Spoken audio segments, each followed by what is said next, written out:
En la Tierra el agua es parte de todo, pero la historia comienza mucho antes de nuestro planeta, en las regiones frías del espacio. Átomos de hidrógeno y oxígeno se combinaron para formar una molécula simple, pero crucial, el H2O. Desde entonces el agua ha viajado por el cosmos, integrándose en planetas, cometas y nubes interestelares.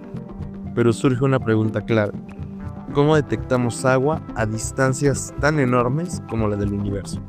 Para entenderlo, nos acompaña el día de hoy el maestro Joshua Lara, experta en espectroscopía, quien nos ayudará a descifrar cómo la luz se convierte en una herramienta para identificar la presencia de agua en otros mundos.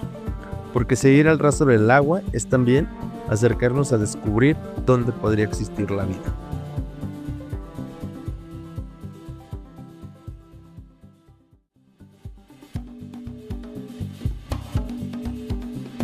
Bienvenidas y bienvenidos a Educosmos, el podcast donde la ciencia, el arte y la educación se encuentran. Yo soy Vicente Fiesco y en este espacio exploramos ideas que nacen en el aula, crecen con la curiosidad y llegan hasta el cosmos. Gracias por estar aquí. Esto es Educosmos. El día de ayer se celebró el Día Mundial del Agua, un día muy importante. Y si bien en algún momento podemos hablar acerca de lo importante que es cuidar el agua en la Tierra, algo que a nosotros nos gusta mucho en Educosmos es entender de dónde viene el agua en la Tierra. Entonces, para hablar no solamente del agua en la Tierra, sino también hablar del agua en el universo, tenemos a un invitado de lujo que a su corta edad, yo ahorita tras bambalinas le decía: no, hombre, este chico va corriendo, este chico va dando vueltas y vueltas y vueltas. Desde el INAOE tenemos al gran Joshua Lara. Joshua, muchísimas gracias por estar en este Educosmos 5, en esta quinta temporada, hablando del agua en el universo. Gracias, Vicente. Aquí andamos, aquí andamos. Justamente yo en alguna ocasión llegué a Joshua por algunos proyectos de divulgación, que ahí le estaba yo siguiendo la pista y él habló del agua en el universo en algún momento. Dije: ay, pues hay que invitarlo. Y justamente antes de hablar del agua en el universo, hay que hablar de qué está compuesta el agua. Hay que hablar de esta cuestión química. Joshua, ¿de dónde viene el agua? ¿Cómo es el agua? ¿Cuál es su estructura? Pues, ah, yéndonos directo a lo que es el agua, es algo que pues todos recordamos con la escuela, con el famosísimo H2O. O sea, y como su nombre le indica, el agua son dos átomos de hidrógeno y un átomo de oxígeno. Eso es básicamente la estructura del agua, formada por enlaces entre los átomos y pues, recuerdo que habían dicho una vez cuando yo tomaba clases de química que la molécula de agua era como muñequitos de Mickey Mouse, porque eran el oxígeno con los dos hidrogenitos aquí en aquí. Así que son como, la molécula tiene como forma de muñeco de Mickey Mouse. Pero, digamos, me preguntaste de dónde vienen, ¿no? Porque, digamos, los dos elementos que conforman el agua, hidrógeno y oxígeno, vienen de procesos diferentes, pero lo que sí es que ambos procesos son muy antiguos. O sea, en primera vamos con el hidrógeno. El hidrógeno es el primer elemento que se formó. ¿Y por qué? Porque es el más sencillo. El hidrógeno es el núcleo del átomo de hidrógeno, solamente un protón. A diferencia de los demás que tienen dos, tres, cuatro. O sea, el hidrógeno es el elemento más sencillo que hay en la tabla periódica. Y es el primero que se formó. Digamos, cuando se formó el universo, que era una sopa de quarks, partículas subatómicas, tuvo que enfriarse primero para formarse, para que esos quarks se juntaran para formar protones, y pues un protón ya es un núcleo de hidrógeno, así que desde ese momento, de los primeros 10, 20 segundos del universo que existió, ya se había formado un núcleo de hidrógeno, ya se había formado el elemento per se. Tuvieron que pasar otros cientos de miles de años, quizás la cifra era 300.000, si no mal me acuerdo de mis clases. 300.000 años que el universo se enfrió un poquito más y ok, y ahora esos núcleos de hidrógeno pudieron tomar unos electrones, ya no estaba tan caliente el universo, ya se podían juntar y ya se juntó protón, electrón, ya tenemos un átomo de hidrógeno como lo conocemos. Entonces, el hidrógeno es el elemento más antiguo, ese nació desde los albores del universo. El oxígeno ya va un poco después, porque digamos, al inicio se formó prácticamente en el universo hidrógeno, helio, un poquito menos, y muy poquito de litio y nada más. Para que se formara el oxígeno tuvieron que pasar unos procesos que se llama fusión nuclear en las estrellas.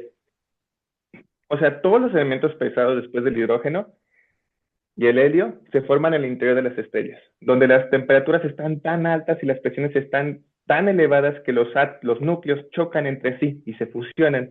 Eso libera energía, que es lo que alimenta la estrella, pero también forma nuevos elementos.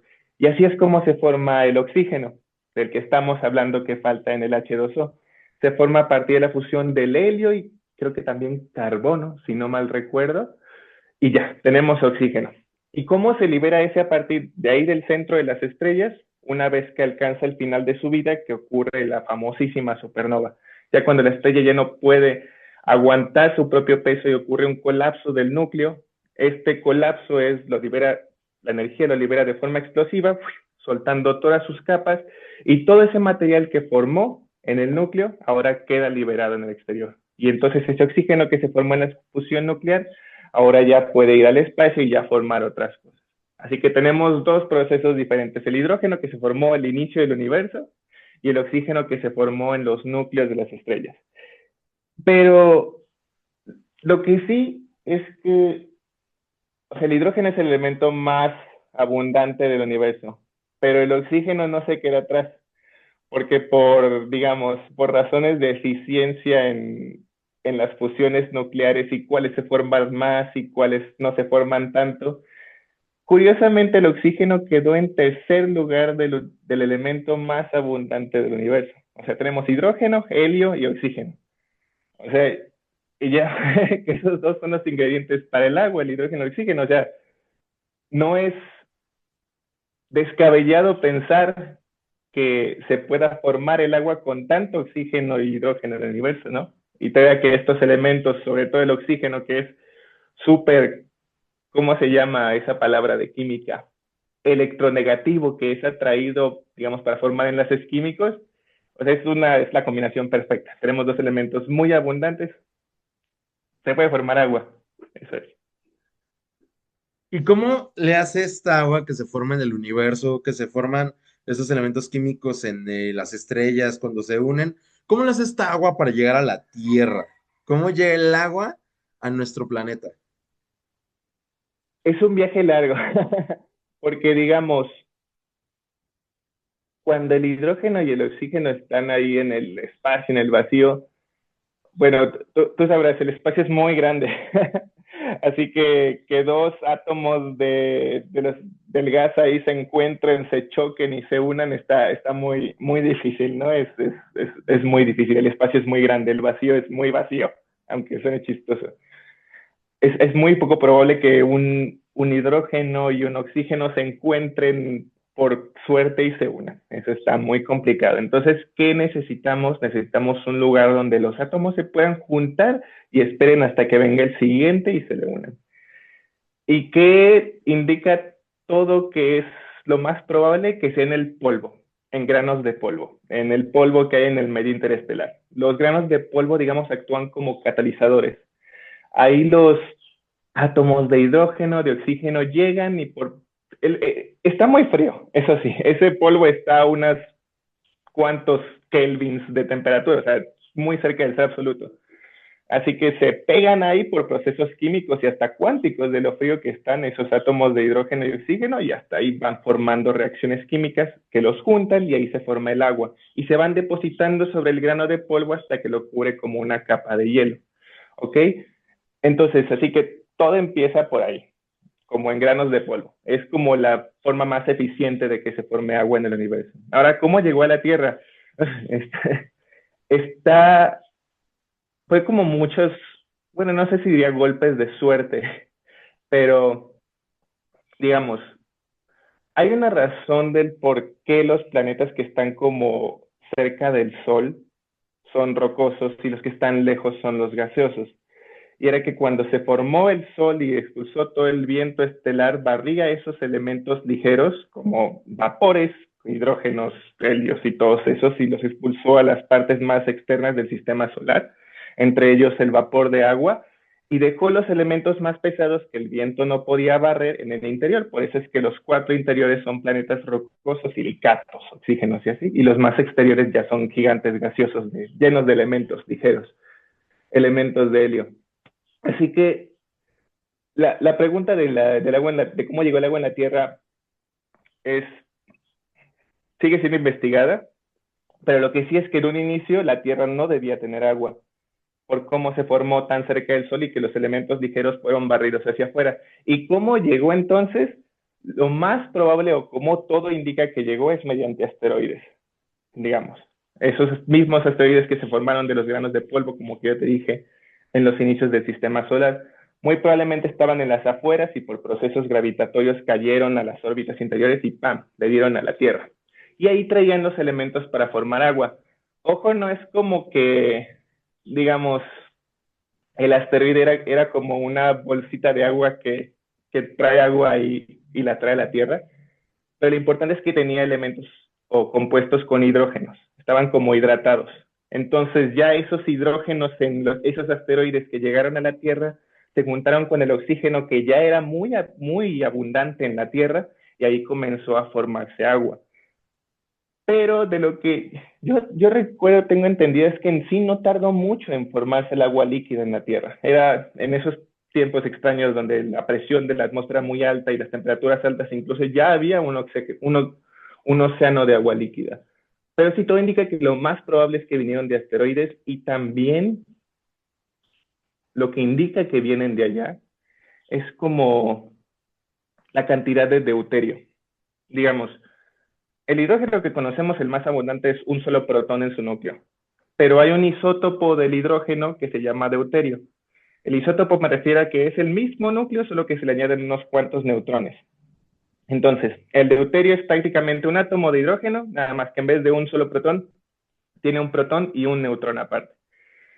Y pues viendo como cuáles son las cantidades de deuterio que suelen tener nuestros océanos y comparándolas con cantidades de deuterio que hay en otras fuentes como asteroides, y así podemos decir, ok, es probable que venga nuestra agua de esos asteroides.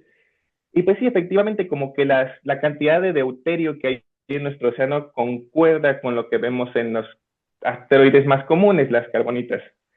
Así que, como que todo indica que vino de ahí. O sea, tuvo una historia de que al inicio no teníamos, pero por muchos golpes de suerte el agua pudo llegar a nuestro planeta.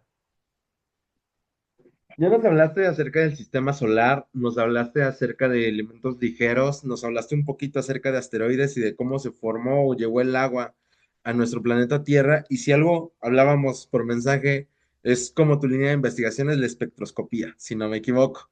A lo Sí. mejor lo dije bien. Pero justamente en esta cuestión me llama mucho la atención los procesos que se hacen y que se usan para detectar el agua en otros cuerpos. Mucho se dice de que hubo agua en Marte, mucho se dice de que posiblemente hubo agua en Venus. Puedo pensar a lo mejor en Júpiter, en Saturno, hablando de sus lunas, Encelado y Europa. ¿Cómo se puede detectar el agua fuera de bueno, fuera de nuestro mundo, fuera de nuestra Tierra? ¿Y en dónde se ha detectado? Ok. Si nos vamos a como la que tú mencionaste de espectroscopía,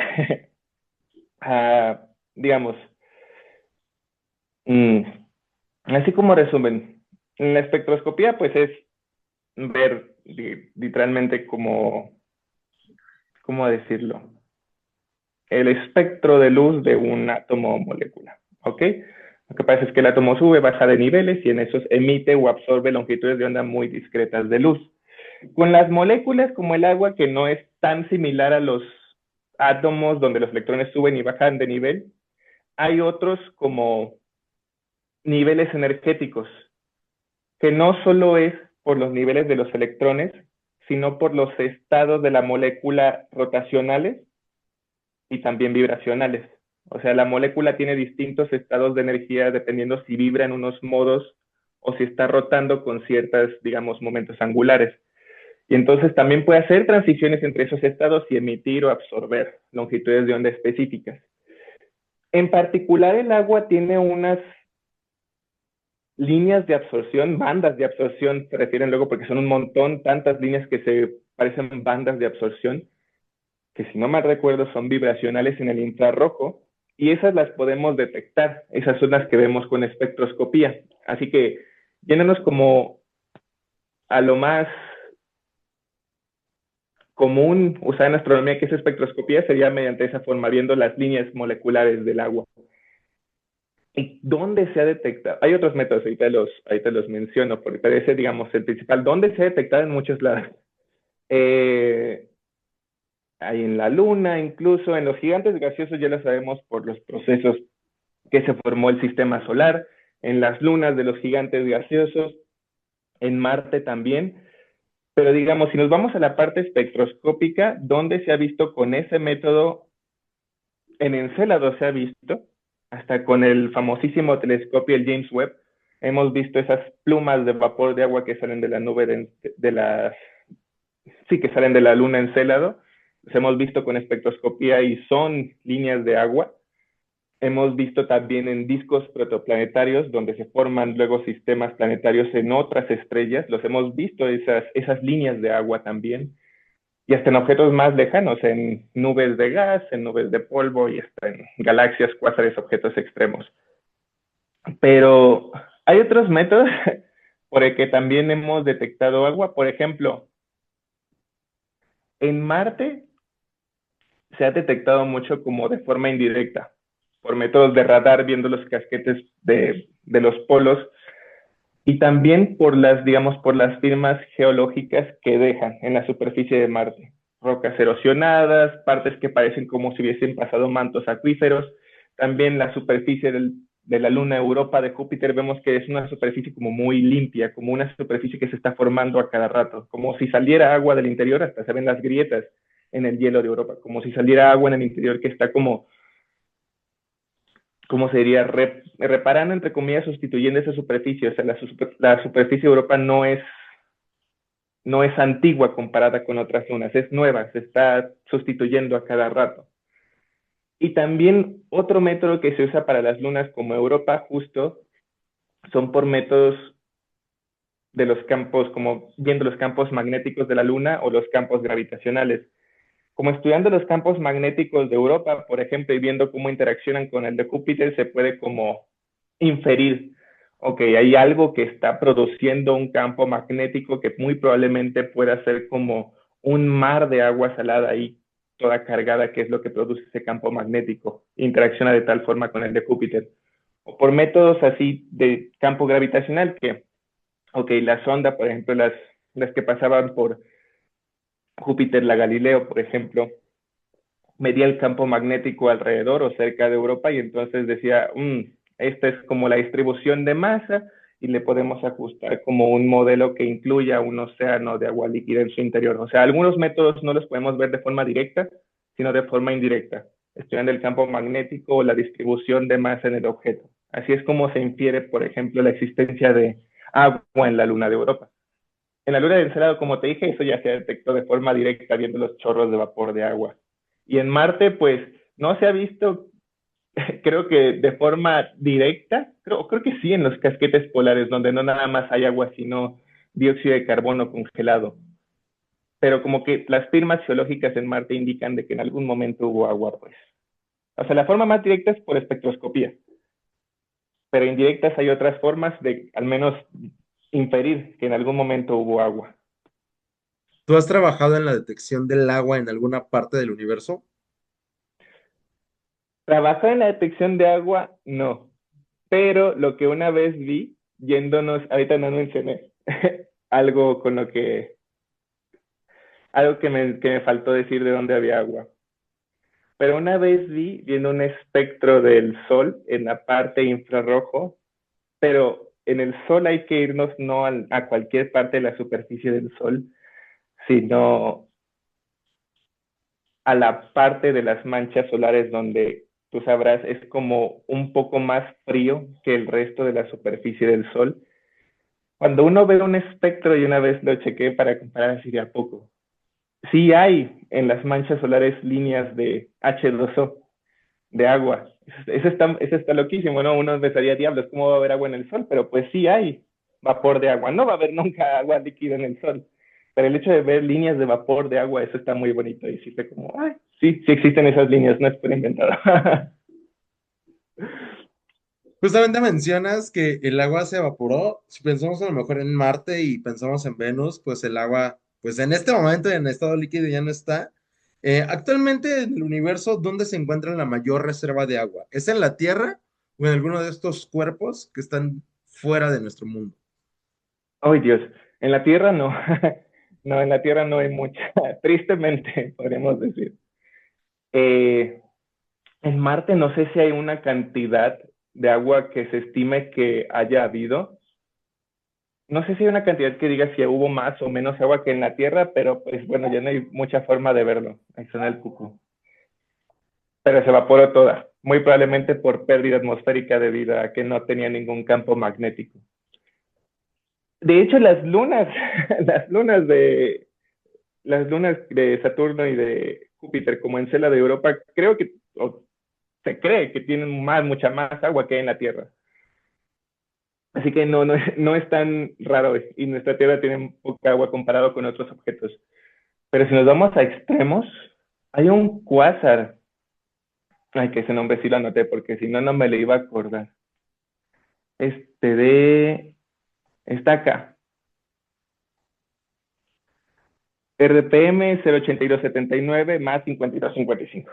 Este sí, porque si no, no me lo iba a acordar. Ese cuásar tiene, de lo que se vio, viendo justamente con espectroscopía, viendo las líneas de H2O, se vio que tenía una cantidad de agua enorme, enorme, enorme. Hablamos de cientos de billones de veces el agua que hay aquí en la Tierra, básicamente. Eso sí, esa agua está en estado gaseoso, no es como que hay un mar de agua, unas bolas de agua alrededor del cuásar, está muy fría, pero se vio esa cantidad de vapor de agua ahí. Y debe ser muy poco densa, ¿no? Recuerda que en el universo no hay nada muy, el gas no está muy apretado como una atmósfera, está muy disperso por ahí, pero la cantidad de agua que se encontró es altísima.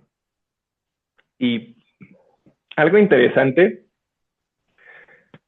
de ese cuásar, que ahora que lo pienso, es que ese cuásar estaba como un redshift, un corrimiento al rojo de 4. El corrimiento al rojo en astronomía mide como a partir de cómo se corren las líneas espectrales por efecto Doppler y que vemos qué tan rápido se alejan los objetos, podemos inferir la distancia a la que están. Y vemos que ese cuásar de hecho está muy lejos, muy, muy lejos. Pero recordemos que en astronomía lejos es mirar al pasado, ¿no? Así que si ese cuásar está a un redshift como de 4, entonces ese cuásar debió haberse formado, o lo estamos viendo prácticamente 1.000 millones de años después del universo, de que se formó el universo. O sea, como referencia, el universo ahorita tiene una edad de 14.000 millones de años. O sea, estamos viendo agua o vapor de agua casi cuando el universo estaba en una etapa tempranísima, cuando el universo era un bebé. O sea, está muy genial ver que el agua de hecho se pudo haber formado tan temprano en el universo. Eso está muy, muy genial. Pero sí, si vamos a reservas de agua, la Tierra se queda muy corto comparado con otros objetos. Te digo, las lunas de Júpiter y Saturno, creo que hasta Ganímedes también tiene un océano de agua líquida que es mucho mayor que lo que tenemos en la Tierra. Sí, sí, sí. Y justamente ya casi para cerrar, yéndonos de este enfoque en el que pensamos que en el universo pues sí hay agua, pero no hay o no está en el estado que necesitamos y a lo mejor están muy lejos, teniendo en cuenta que en la Tierra tenemos los tres estados de agregación del agua, teniendo en cuenta Uh-huh. que en la Tierra el agua es limitada, desde tu punto de vista astrofísico, desde tu punto de vista como científico que a lo mejor no te dedica 100% al medio ambiente, ¿por qué sería importante que las nuevas generaciones cuidaran esta cantidad de agua que tenemos hoy en la Tierra?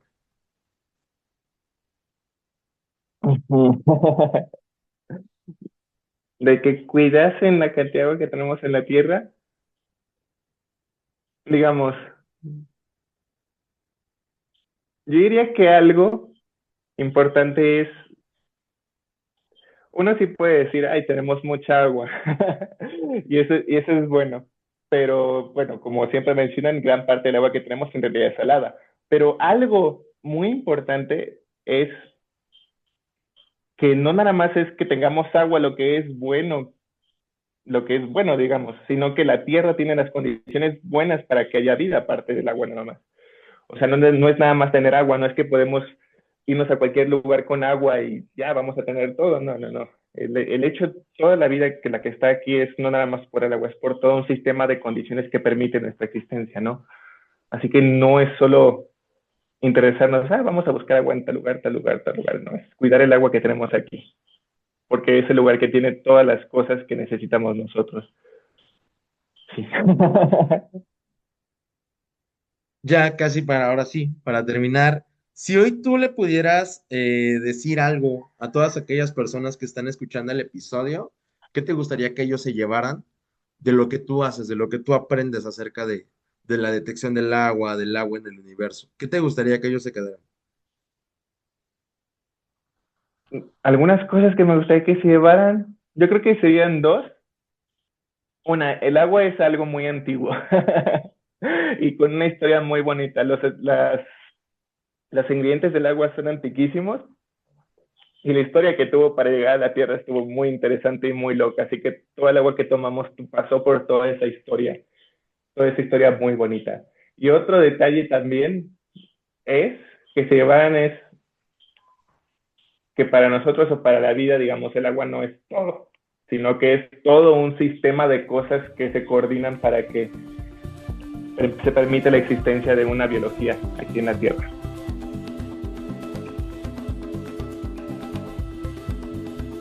Gracias por acompañarme en esta órbita de Educosmos. Si te gustó el episodio, compártelo y sigue explorando con nosotros. Yo soy Vicente Fiesco y esto fue Educosmos.